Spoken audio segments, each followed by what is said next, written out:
welcome back di Budapest, bincang umum dalam analisa, pandangan, edukasi, dan studi terapan. Podcast yang bahas teori internasional, tapi vibes-nya tetap kayak nongkrong jam 10 malam di Ekara atau di MW atau di Racun sambil makan dadar panas kali ya kalau anak-anak Unpar. Hari ini kita akan bahas realisme klasik, yaitu antara konflik Cina dan Taiwan. Dan tentu saja dalam kasus ini ada satu tokoh yang ikut nimbrung yang sama sekali nggak bawa benefit apa-apa dari kasus ini. Narasumber yang kita datangin hari ini adalah keduanya dari mahasiswi hubungan internasional Universitas Katolik Parahyangan, yaitu ada Mary dan ada Iren. Halo teman-teman. Halo. Hari ini kita siap ngebuktiin kalau dunia ini lagi chaos banget ya. Yap, dan gue siap ngebahas konflik internasional kayak lagi nge-review film action. Oke, gak usah lama-lama, kita langsung masuk ke segmen pertama, yaitu kita menjelaskan gimana sih realisme klasik itu dan apa manfaatnya dalam kasus ini. Oke, ada nggak dari salah satu kalian bisa ngejelasin penjelasan dari realisme klasik itu sendiri? Oke, jadi aman banget ya. Jadi sebenarnya teori realisme ini adalah teori yang sebenarnya basically bilang kalau manusia itu evil, manusia itu jahat, manusia itu egois dan haus akan kekuasaan. Jadi intinya manusia itu pengen yang namanya menang sendiri gitu loh. Oh, jadi istilah kata kalau di perkuliahan tuh mahasiswa-mahasiswa yang rebutan kursi di paling belakang karena kalau di paling depan takut ditunjuk sama dosen kali ya. Iya benar banget. Oke, jadi sebenarnya dalam teori realisme klasik ini juga nyebutin kalau sebenarnya negara tuh aktor utama. Kalau misalnya kayak organisasi internasional, kayak PBB, ASEAN, sebenarnya ibaratnya bisa diibaratin kayak grup chat ya, yang isinya juga ada orang-orangnya, ada anggotanya, dan negara itu merupakan pemain utamanya gitu.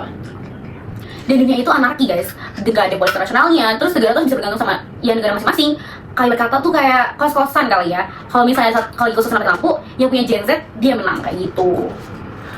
Oke, makasih banget ya Mary, tapi kita langsung masuk ke segmen kedua. Langsung aja kita bahas drama si Cina dan Taiwan ini. Kita pengen tahu dong drakornya geopolitik antara kedua negara ini. Ada yang jelasin, Mary atau Iren? Oke, Iren. Oke, jadi kita tahu kan baru akhir ini kayak sebulan kemarin banget nih, Cina tuh lagi sering-seringnya kirim pesawat militer, kapal perang, terus latihan blokade. Intinya tuh mereka kayak bikin hal-hal yang bikin Taiwan tuh kayak bisa tidur nyenyak. Mirip kayak tetangga lagi muter lagu Indi Remis kayak jemput pagi, kita dengerin lagu yang sering. Iya bener banget, dan Taiwan itu langsung kayak siap-siap ke upgrade mode gitu loh. Siapin pertahanan, terus dia ngajak gandingan sama AS dan Jepang biar gak sendirian. Jepang juga ikut vokal karena mereka takut kalau misalnya Cina makin kuat, kesimpulan lainnya jadi jebol. Nah, sebenarnya konflik ini tuh benar-benar klasik realisme banget ya teman-teman. Kayak Cina mau ngedominasi, Taiwan mau ngebela diri dia sendiri, terus kayak juga Amerika Serikat ikut campur juga kan. Terus dilihat dari sini tuh mereka nggak peduli sama namanya moralitas, yang mereka peduli cuma kayak power. Oke, makasih penjelasannya buat dari kedua negara ini. Sekarang kita langsung masuk ke dua segmen terakhir, yaitu siapa sih tokoh yang masuk ini? Apakah dia yang bikin jadi adanya ketegangan yang makin banget nih? Orang ini kalau di kartun film pasti muncul tiba-tiba kayak pahlawan kesiangan. Boleh dong penjelasannya? Oke, jadi ada tokoh yang nggak tahu yang itu udah Presiden Trump sendiri. Dia nih kayak tiba-tiba bilang ke Xi Jinping, janji gak bakal serang Taiwan. Pas ditanya nih, AS nanti bakal bela Taiwan gak? Dia malah jadi kayak mahasiswa yang tanya dosen, tapi belum baca materi, alias ngeles banget dia tuh. Kayak saya baca mas, tapi di rumah.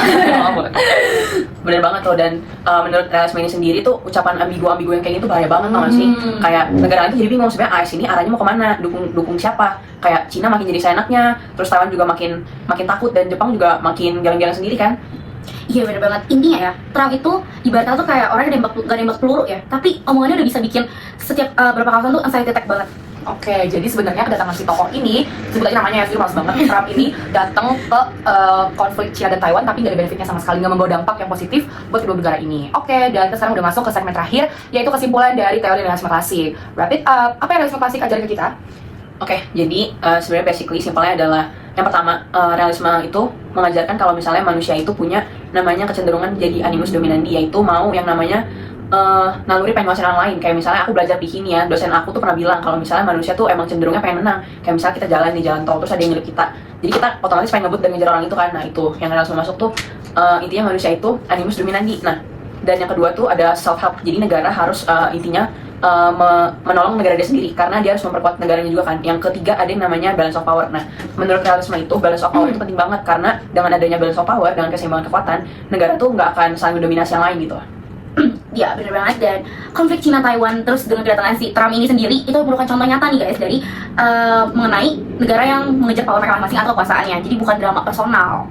Oke, jadi itu aja guys dari penjelasan tentang realisme klasik dan kita melihat konflik antara Cina dan Taiwan. Semoga kalian semua yang nonton, terkhusus yang kalian nanti mau masuk HI Unpar, bisa memahami teori-teori yang kita jelaskan di sini. Makasih juga buat Mary dan Iren yang udah datang, dan sampai jumpa di episode berikutnya. Bye!